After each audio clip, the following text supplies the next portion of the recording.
Fabulous provocation to help set the stage. Let me ask, please, the panelists to come up.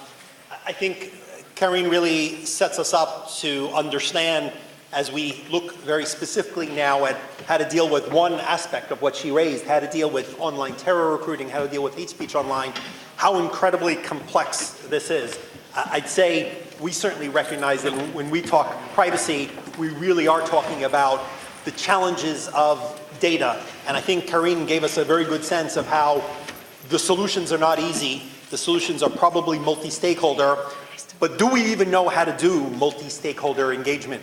I remember years ago urging Facebook and discussing with some of the leaders there how to create sort of almost an election type process. Do you remember that this existed? No, you didn't, because you didn't vote. So they had for some period of time a process, because they were really thinking hard. Like, we're not just, a social network. We have scale. We have a community, and a community usually gets to have some voice more than, I quit or I use it more or less. And so they had a process where if they were going to change their privacy policy or their terms, it would go out for public comment, and people could comment and engage. And it didn't work that well. People didn't engage. The ones that did kind of just, complained about some random issue, not necessarily analyzing the terms and discussing it. Obviously, we have W3C, Internet Society. We've got lots of technical standards groups that do a great job. But I don't think we've truly solved, yet how to integrate both the ills and the challenges. So now that I have my panel, so Karine, thank you so much. A really provoking way to start. Okay, let me introduce to you, since we started with Facebook, let me introduce to you here to my left, Jordana Cutler. Jordana leads Facebook's public policy efforts here in Israel. So she's regularly debating and discussing not only with stakeholders but with the government how to actually make sure that we have a balance here that works right. Next to Jordana is Professor Alexander Tsitsis. Did I get it right? Yeah. It's almost like a tzaddik, okay, right? Professor Tsitsis is a professor at Loyola University, Chicago School of Law, right in the Chicago area. And he's done some very interesting writing about the balance of constitutional law, the First Amendment, social networks, and he'll lead us off with a description of some of the interesting issues in a recent paper. Maybe he'll give the site for the people here who really want to wonk out and go into the details. Next to me, next to the professor, is Britton Heller. So Britton is leading a new effort. Many of you probably know the Anti-Defamation League, as a historic organization. Maybe in Israel, people know it as an organization that fights against anti-Semitism around the world. But the ADL globally is one of the respected civil rights groups that is working on a whole range of issues, whether it's immigration, bias, online hate, and they have a long history of working collaboratively with companies, understanding that we want free speech, we don't want overbroad protections, but that if you don't stand against hate, you show your acceptance of it, and that has led throughout history to obviously terrible consequences for people of all faiths, and particularly in the Jewish community. So this is a new effort that the ADL has set up. She's the only civil rights group based in Silicon Valley, where her offices are. They've been funded recently by the Omidyar Foundation and some other very prominent supporters, and she's off to an incredible start. So we look forward to comments from her. And then, last but not least, of course, our friend Yoram HaKohen. I first met Yoram when he was the head of ELIDA years ago, and Israel hosted a fabulous conference of all the data regulators around the world, and really, I think, helped put Israel on the map for many privacy experts and academics who, knew of Israel as a tech startup and as, political place that they read about, and actually ended up seeing, I think, some of the thoughtful work that was being done here. So Yoram today is the CEO of the Israel Internet Association, and so we are delighted to have him. Okay, Professor, I turn the floor to you. Thank you. I'm delighted to be here, and I, of course, want to thank the organizers at Tel Aviv University, Jules Polonetsky and Omer Taneh, as well, for this wonderful conference and for the tremendous staff that's made this happen. I thought that the last presentation was absolutely fantastic, what Corinne gave, and it was a good segue. I'm going to be very brief about what's happening and primarily focus on legal issues. But let me just say briefly that the current state of the internet is one in which there's a viral spread of terrorism. It's not just viral, but it's actually quite intentional. So it's partly that people are spreading around. In large part, it's also that people want to disseminate the information, to propagandize, to incite, and to threaten.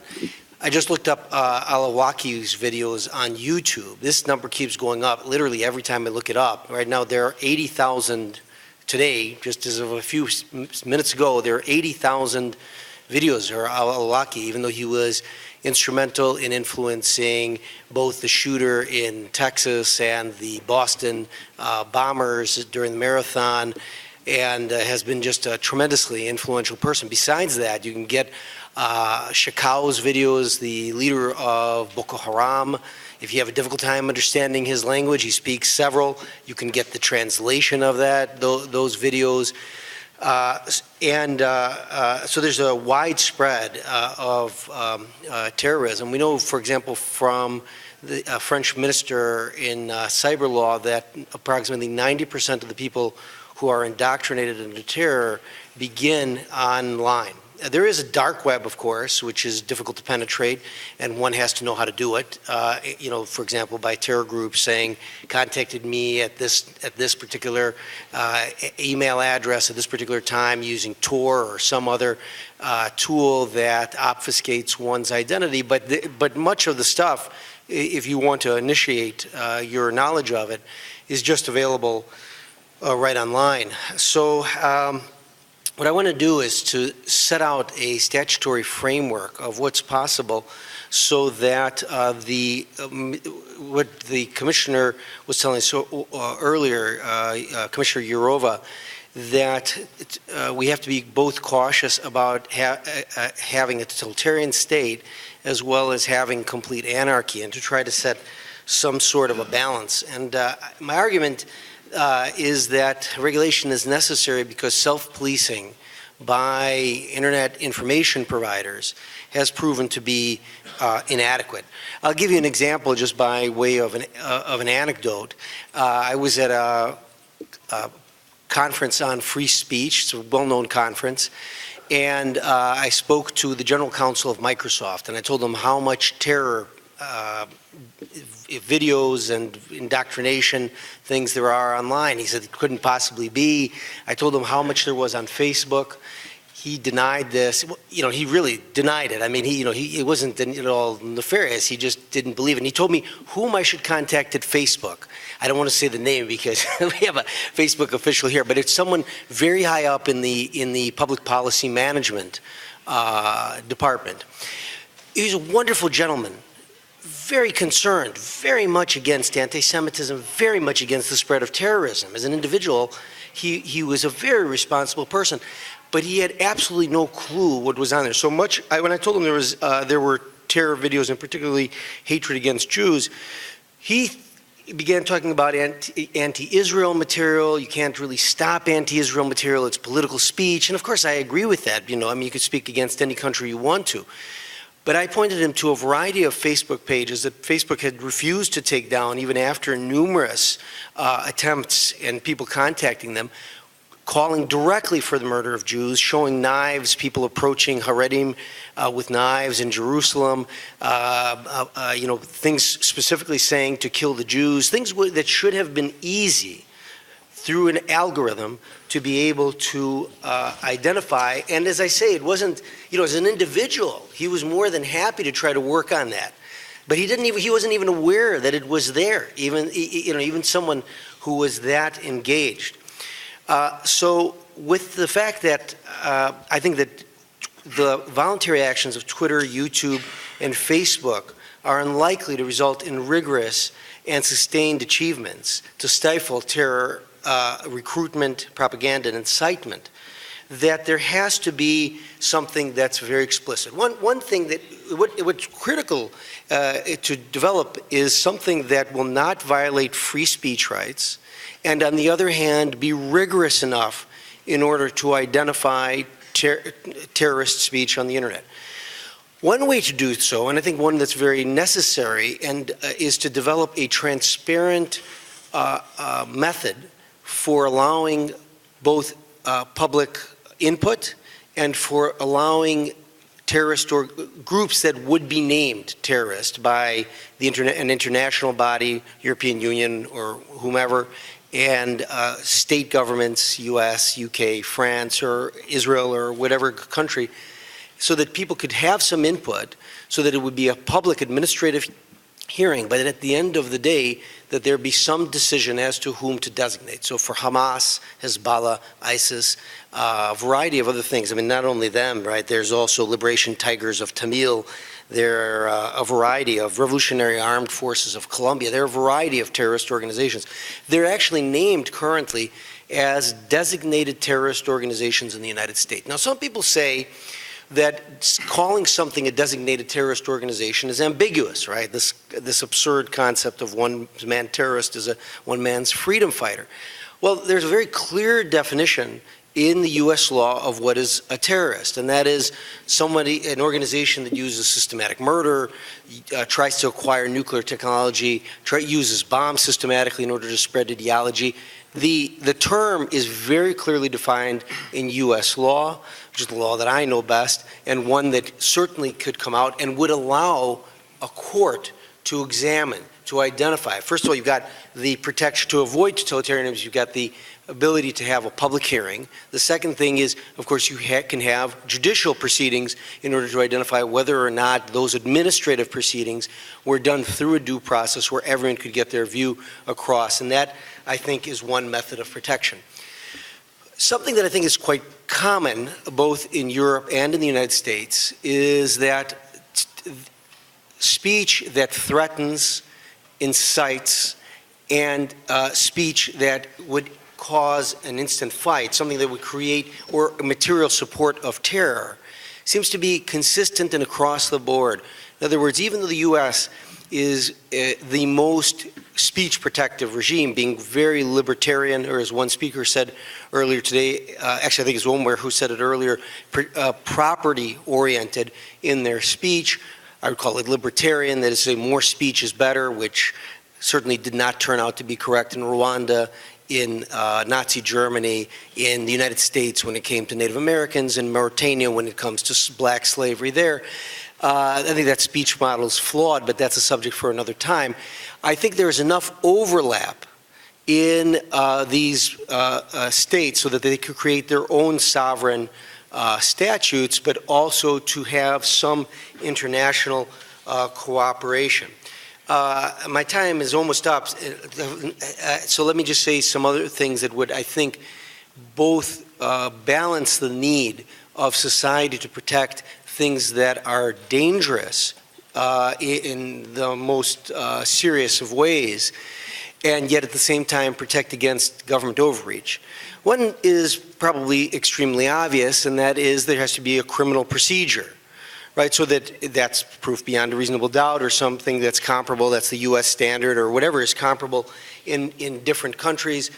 And this will be very difficult to prove up, right? We want to be as protective of speech as we possibly can, but at the same time not overprotect to the point where it's going to be harmful. Another thing is attorney's fees can be made available if the government loses. So if the government is the plaintiff going against a defendant, internet service provider or an internet information provider, then if the government loses, there could be a statute which provides for attorney's fees back to these companies. That would be a disincentive to prosecute. Right, you would only take stronger cases in this way. So that's another protection. I had much more, but let me stop there. Jules was kind enough to mention my article. If you look up the Vanderbilt Law Review, it's within the last year. It's called Terror Speech and Social Media. I have another couple articles coming out on this subject in the Fordham Law Review that should be out within the next year. So thank you for allowing me to do that. Thank you. So let me just maybe provoke and sort of come back. When I managed these issues at AOL, we had a different perspective. We said, we are a clean, well-lighted environment. We don't want you to be offended.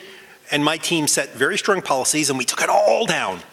People didn't like it, and they moved to platforms where there was a little bit more room because they felt that we were very aggressive and paternalistic. If one made specific legislative standards, perhaps like we see Germany looking to do, I would have, because here I was doing it based on my sense that this is what the AOL user wanted. Believe you me, if I actually had a legal penalty, financial, criminal in some cases, I would have taken down 3 times as much, and that would have been the legally safe and cautious thing to do. So given the fact that companies cannot go to the minimum letter of the law, they need to have a little bit of penumbra of sort of safety around that. And given that we're sort of assuming kind of nice Western values, but the companies that do business globally that agree that they will follow German law are going to have a very hard time telling the Turks and the Chinese and others that, sorry, we can't follow your rule saying that insulting the king is an act of terror against the state. How does a legislative policy like you suggested end up being workable without the companies therefore way overblocking to be safe, and then way overblocking based on some standards in societies that might have a tough line? And I think, is Hamas still on like the U.S. State Department's list? So would we take down any page that Hamas had up because they're on a particular list? So if you could give me a brief response, and then we'll let Jordana talk a little bit about how Facebook actually at scale in Israel and so forth is actually handling this complicated challenge. Yes, thank you so much. So a couple of answers to that. For one thing, I think offensive speech is completely protected. So I would say that these information companies have nothing to put down if it's just information speech. As I said, the sorts of things I'm talking about are material support for terrorist organizations, which involves coordination with the terrorist organizations. True threats, which does not require any immediacy, but rather is a threat, an intentional threat, and a serious threat at an individual or a group of individuals, or something that's incitement, where there's an instant attempt to create some sort of havoc. I have examples, but I'm not going to get into them just for the interest of time. I think that the Hamas question is a great question. I mean, you could ask it about any terror organization, and I can speak. There are different answers depending on the country, right? So certainly with U.S. law, association with even the most nefarious, terrible organization is permissible and cannot be prohibited by the government by the First Amendment. I think the answer is quite different in France. I think it probably is different in Germany. And so there is going to be variation.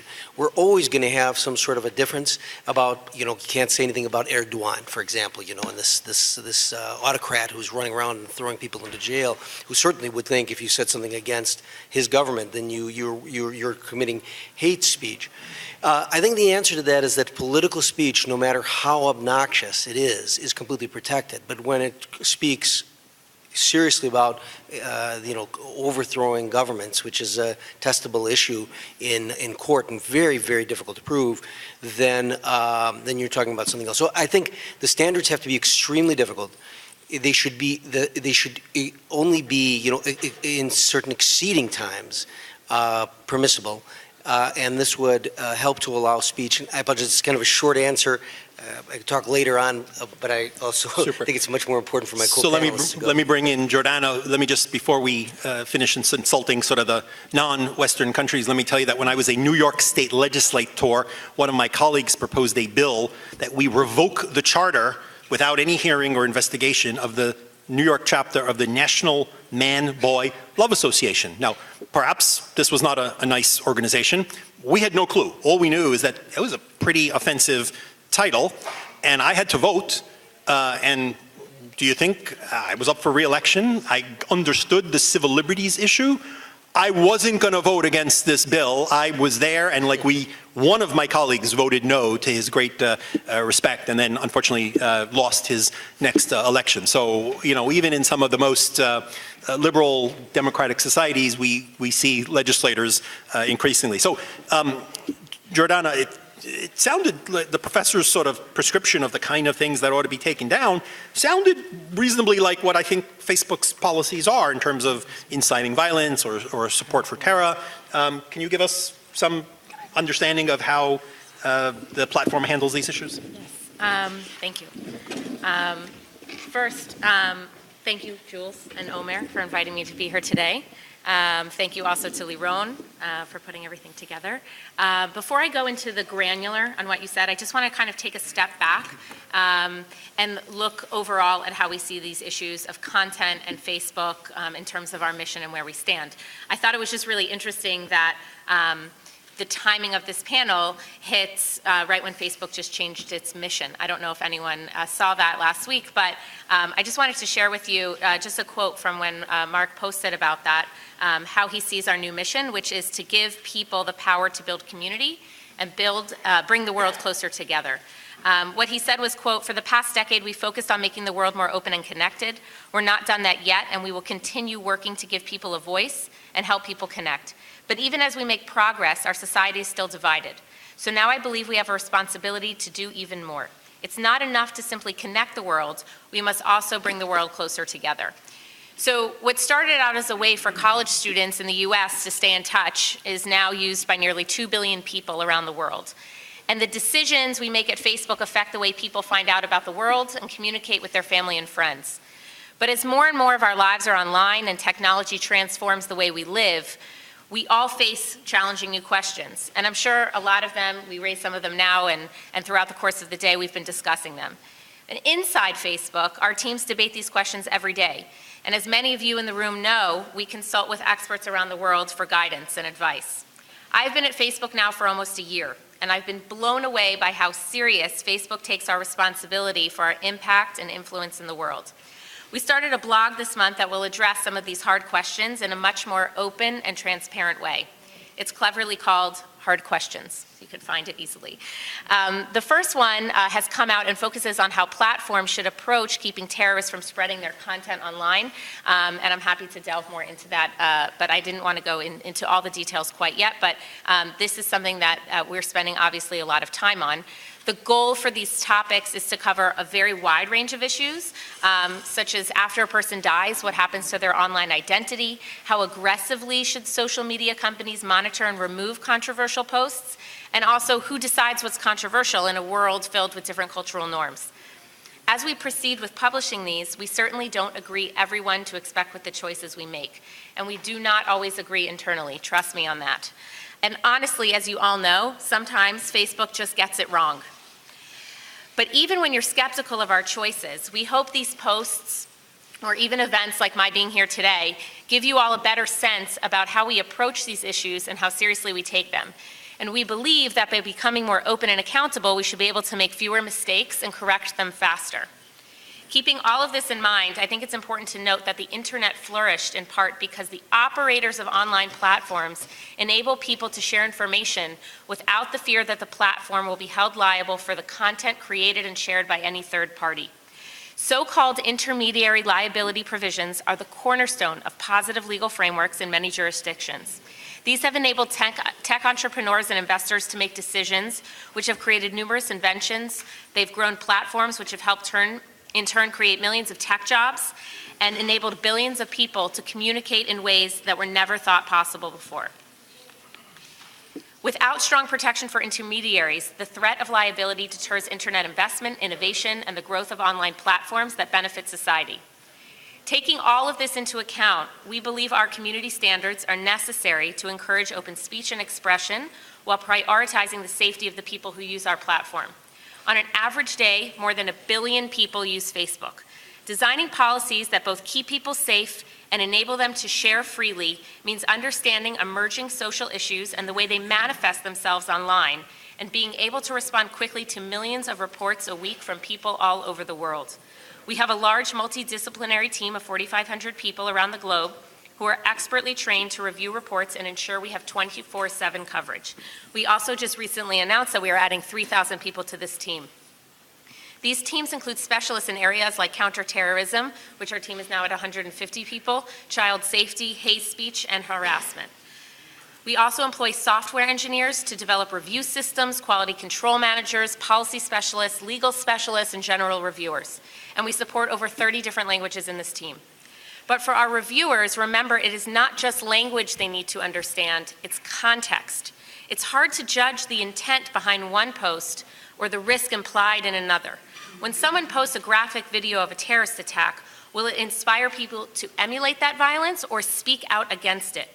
And on this point regarding terrorist content, we want to catch it before people in our community have seen it and reported it to us.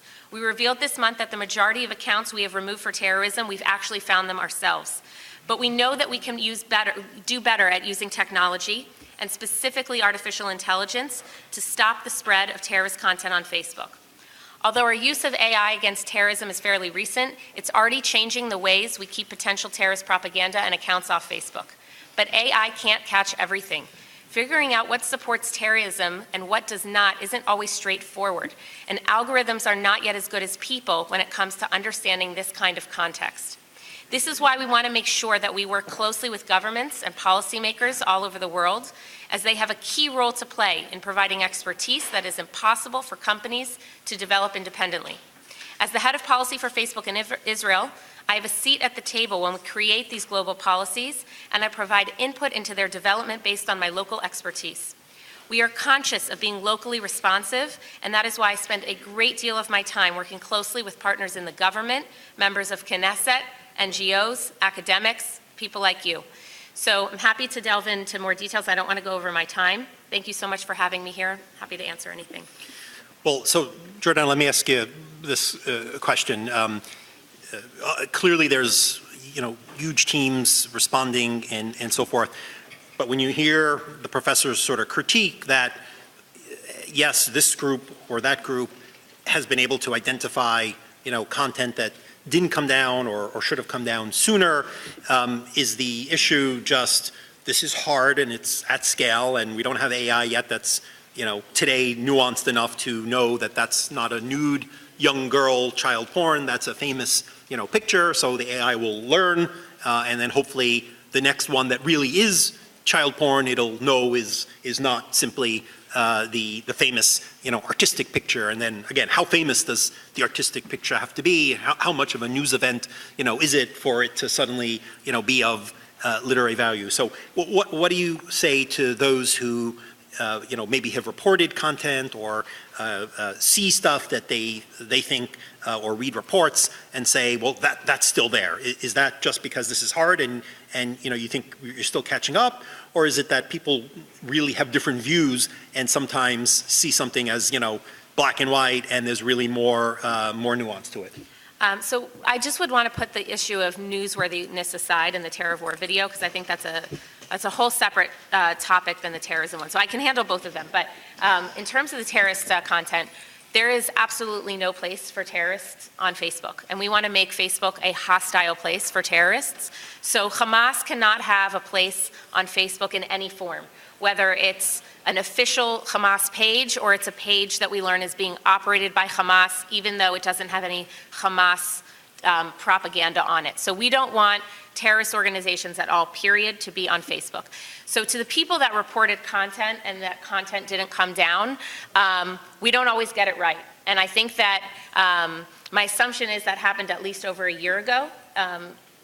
That's my assumption? Within 9 months. Yeah, so what I would say is, and I think in the last month we're trying to be a lot more open about how we're tackling these issues, as I mentioned. I think we're getting a lot better. And sometimes the answer is yes, it's hard and we get it wrong, and sometimes the answer is wow, we just did a bad job and we're trying to do better. And so when it comes to an issue of terror of war, I think it's one conversation because that's a nude girl, and that violates our policies. And I think you have to add a lot of context and nuance into understanding why we changed our policy within the span of, like, I think it was 2 weeks that we changed our policy completely globally to make sure that we can have space for things like that, versus how are we going to find and take down terrorist content. I think that the issue of incitement, as you mentioned, how to go out and kill a Jew, is very black and white, and that is obviously content that we do not want to have on Facebook, but there's a very big gray area. And I spend a lot of my time working closely with officials in the government, specifically the cybercrime unit in the Ministry of Justice, looking at this gray area. And there is a lot of gray. It's not always so clear cut. When you have a video how to stab a Jew, that's just not allowed on Facebook, period. And you cannot have terrorist organizations, whether it's Hamas or whether it's any other organization that's designated as a terror organization on Facebook. But there's a gray area, and we're spending a lot of time trying to figure that out and how to get that nuance right. So, Britton, how's the ADL been thinking? The ADL's been working on these issues both with companies as well as in the civil rights and free speech world for quite a long time. How are you grappling with these challenges? Sure. So I'm going to take us in a little bit of a different direction. We've heard already from Facebook, and we've heard about institutionalized terrorism and their use of social media. One of the ways that ADL is trying to deal with this problem is looking at this as it's a technological problem, but it doesn't necessarily have a technological solution. It has a social solution. So the center that I run is the Center for Technology and Society, and we're located in the heart of Silicon Valley. We focus on civil rights in the digital age, which is really about balancing freedom of expression with public safety. We work on issues like digital citizenship and online civility, and trying to use that as a salve for the sort of wounds that we've seen arise in democracies, not just in the United States or in Israel, but around the world. We have a research and advocacy-based focus, and so some of the things I'll talk to you about today come from more of an American context because I wanted to provide a comparative view for you. We work very closely with tech companies like Facebook, other social media platforms, and also new media technology companies on problems like hate speech, online harassment, what people call the fake news, but I prefer to call computational propaganda, because it's more descriptive of what the phenomenon actually is. It's propaganda in a new medium. So when we look at online extremism, it's really a tale of isolation and the forces that transform this into violence. So it follows this evolution. If you look over the last 15 years, it moves from public spaces to private spaces, to this mixture of both public and private. So until about 15 years ago, in the early ages of the internet, ADL researchers of extremist groups were able to identify these groups by their overt behaviors and their public symbology. So people in the United States, using white supremacist groups as an example, they would have very particular haircuts, they would have gang tattoos, they would wear very particular clothing, like white hoods or Taliban-inspired clothing. And they would have public marches so that everyone could see these accoutrements. One of the things that I do at ADL now is I work with people that we call formers.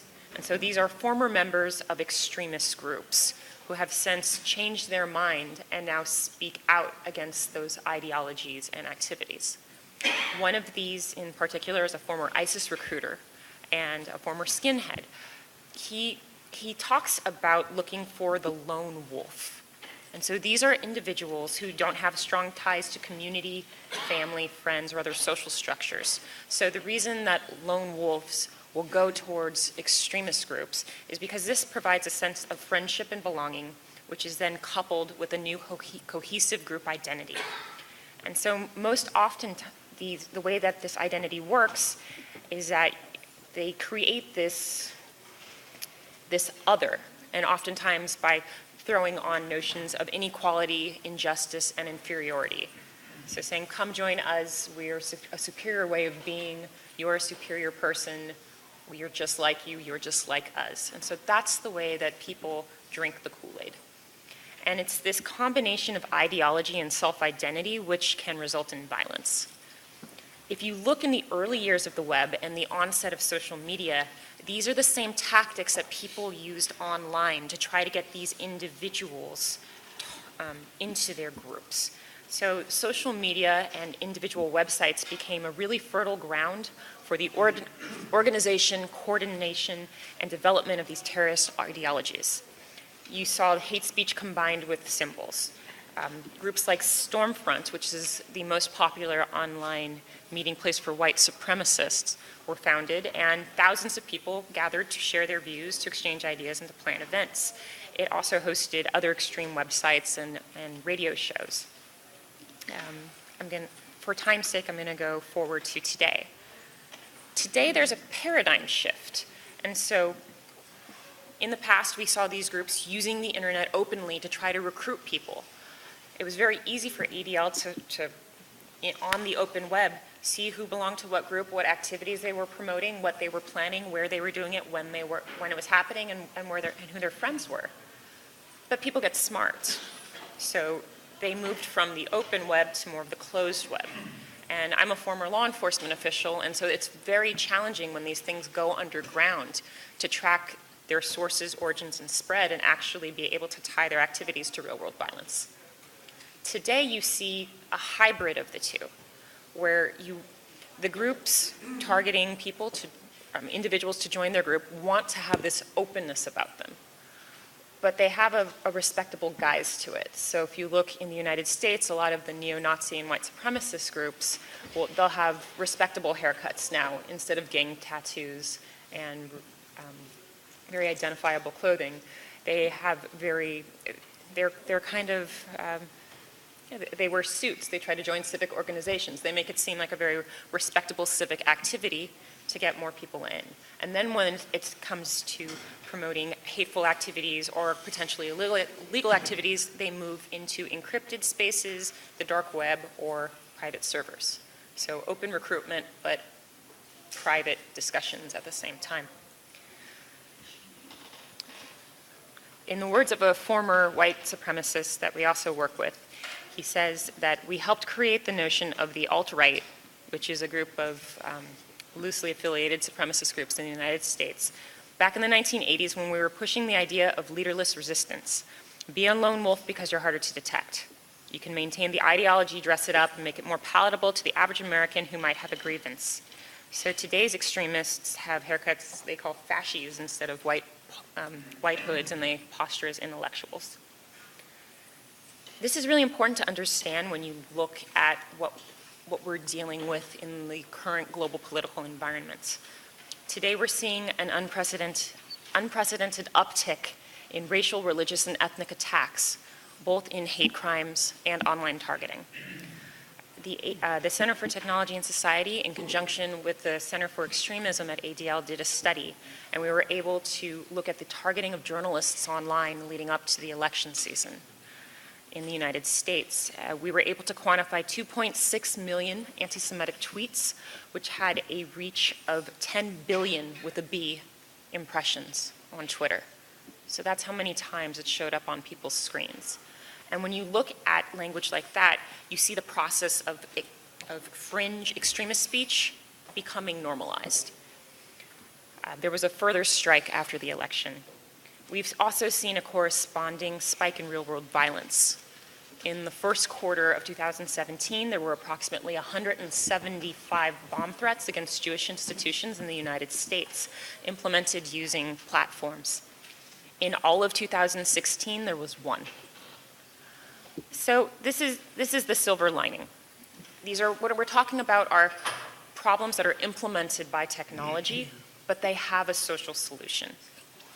If platforms are responsive and they do information sharing about these threats and they create tools to help users control their experiences, this can make significant headway into reducing the impact and the manifestation of these kinds of threats. The other silver lining is that the same tactics used to recruit online extremists can be used against them. So if you offer people community and acceptance and you respond to their hatred with curiosity, And you can take a stance against it and disagree with them, but do it in a way where you engage them instead of pushing them farther into the extremes. You can make substantial headway.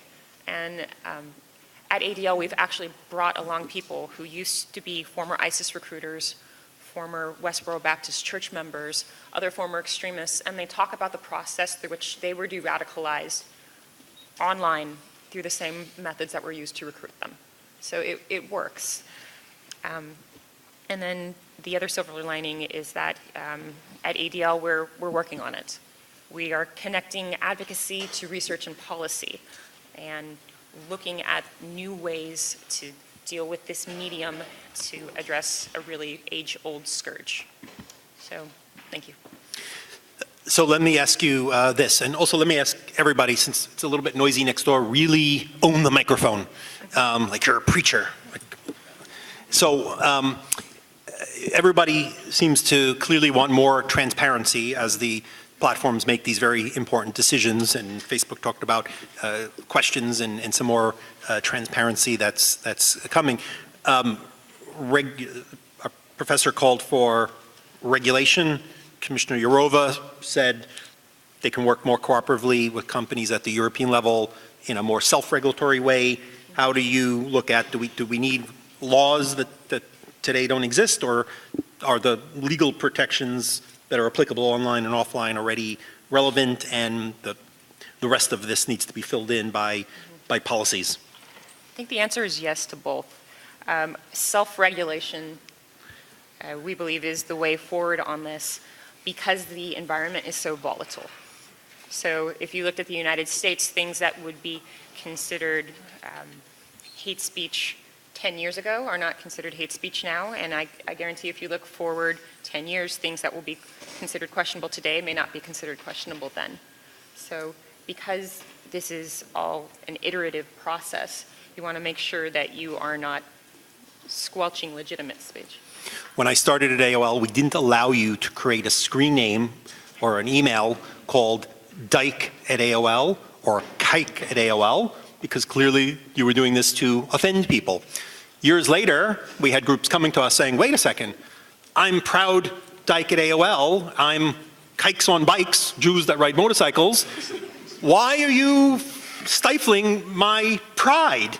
Queer is not an insult, queer is my self-definition. So you're being a bigot by not letting me use the term I use. So we updated our policy, and the policy then was, okay, you can use a pejorative term if it appears to be used in a positive, self-referential manner. And then I sent that policy off to the India, Philippines, luckily we had also a very good English-speaking call center in Israel, as well as others in different languages. You can imagine what a disaster this was.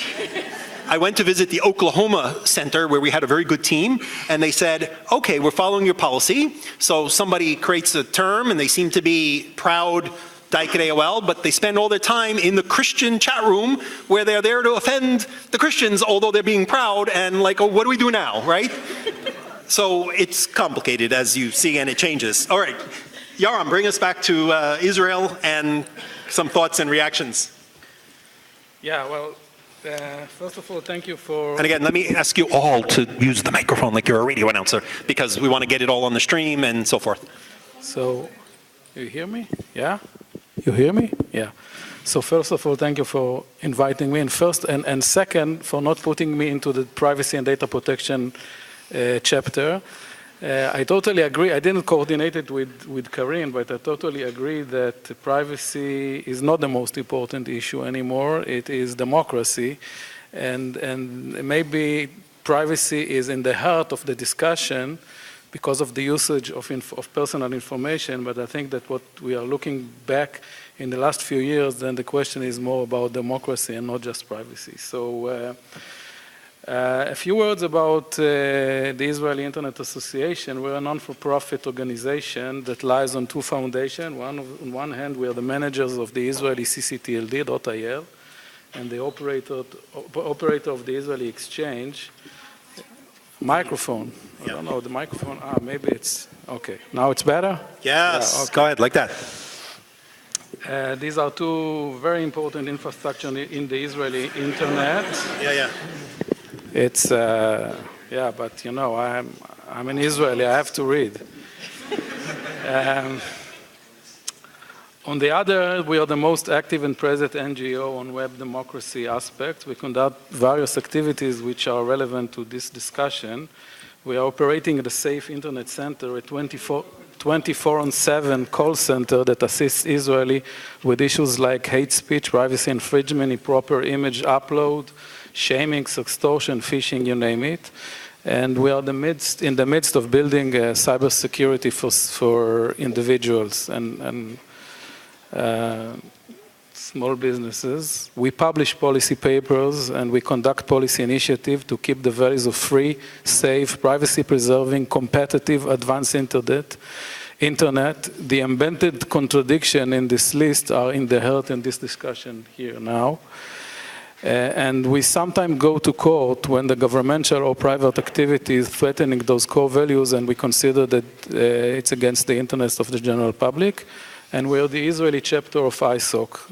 We are named ISOC-IL. In the Safe Internet Center, we handled in 2016 more than 4,000 applications. I would say that 1/3 of them was related to our discussion, meaning they were dealt with what I would say expression harms. So it's quite a lot. And by the way, half of those expression harms were related to Facebook. That includes WhatsApp. Instagram took 15% of the application, YouTube 12%. A major part of our work with expression harm is representing the harm vis-à-vis the large intermediaries. When they do not get fast enough answer or an answer at all from the large corporation, and I'll get to this point later. We do not handle cyber terror cases as they are generally reported to the police and security services. But I would like to say that we have a close touch with the subject matter. On the other hand, we are focused on protect core values of the freedom, and expression is one of the most important ones, as you may know. Two legislation initiatives, this is now we come to the Israeli part, presented in 2016, one governmental and the other private, are aiming to face terror incitement and other cyber harms. For the Israelis, they are generally known as the Facebook initiative. For that reason, we gathered in September 2016 a roundtable of experts from national security and police, human rights organizations, government, academia, and media to discuss the nature of digital incitement to terror and to try to recommend about effective mechanism to confront it. The interesting insight gained from this roundtable was the basis of a position paper that was presented in front of the Science and Technology Committee of the Knesset in a discussion held in November 2016. In short, these were our main points. One, incitement is not an outcome of the internet, but the internet places new challenges that has to be confronted effectively without disposing the baby with the water. The unique characteristic of the internet that should be taken into account when shaping the solutions are, it's a high-speed, unstoppable publishing mechanism. There are no real geographic borders, this probably you know. You cannot predict an ignition of a specific post ahead, and there is still some quasi-anonymity in the internet, at least for a certain period. The objective of the incitement are not everyone in the internet. There is a small group that may be affected with such expression. So we are generally talking about blocking information, but we may block information for most of the people which are not, that it is not relevant for them at all.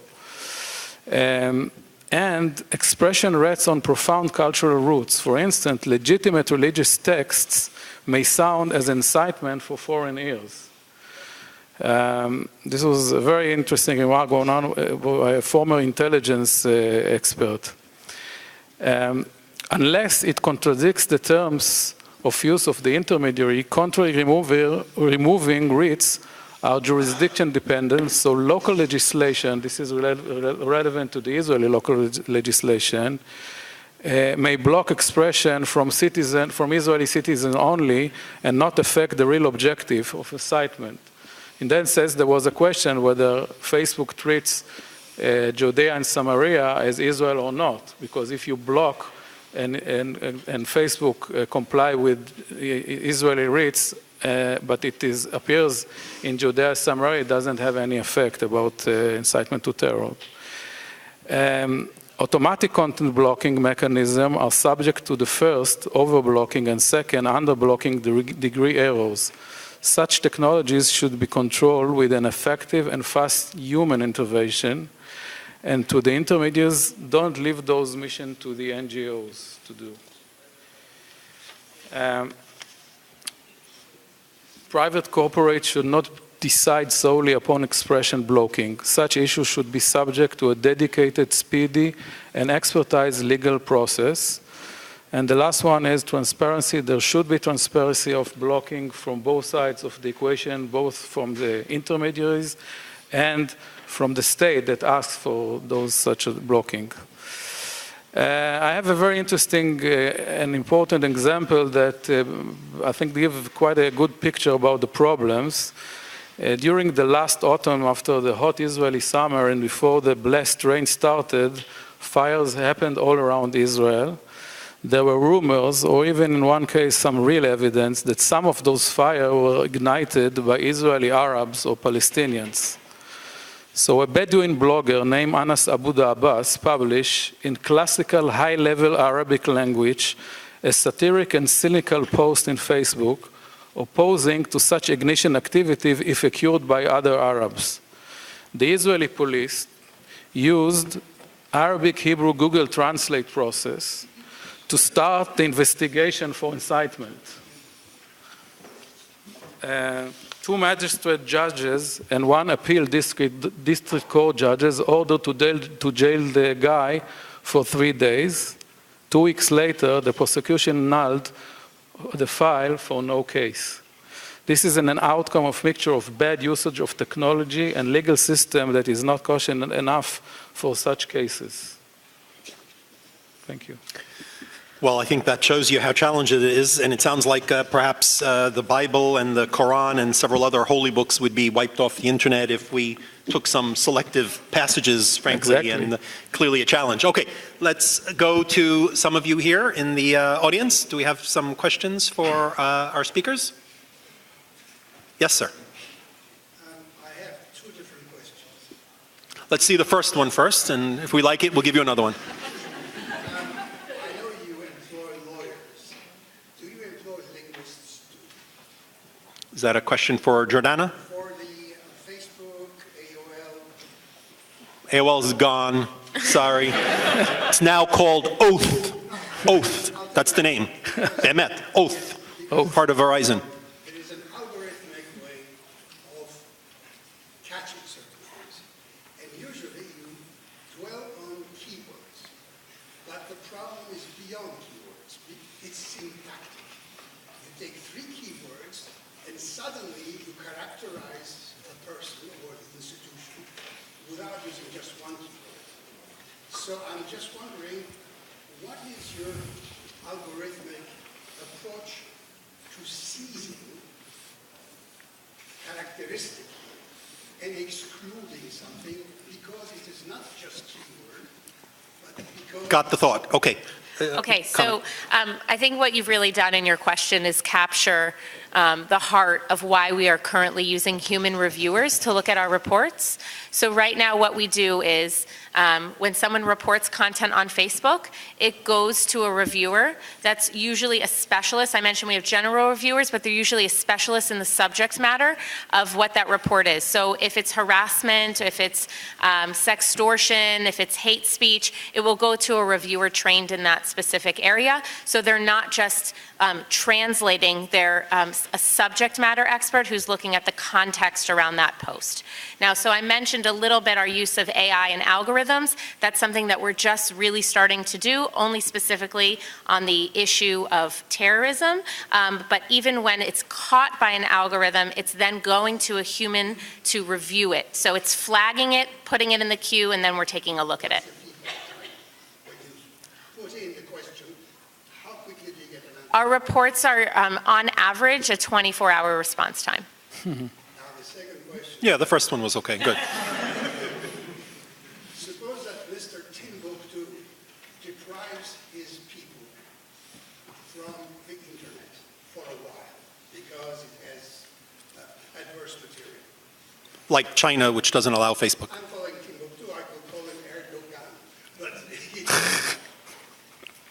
what are the considerations for the social network to exclude Mr. Timbuktu's nation for a while until you bring them to their knee and start convincing them to follow certain basic human rights?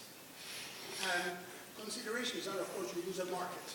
How much of this value determines you're not doing anything just because your income is at stake? Okay, so the question is, can Facebook bring a country to its feet because it disagrees with its policies until that country... Sacrifice the market for a while until they come back to you and say, all right, we'll comply.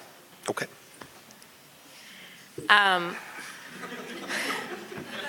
Well, this is a little beyond my scope as the head of policy for Facebook in Israel.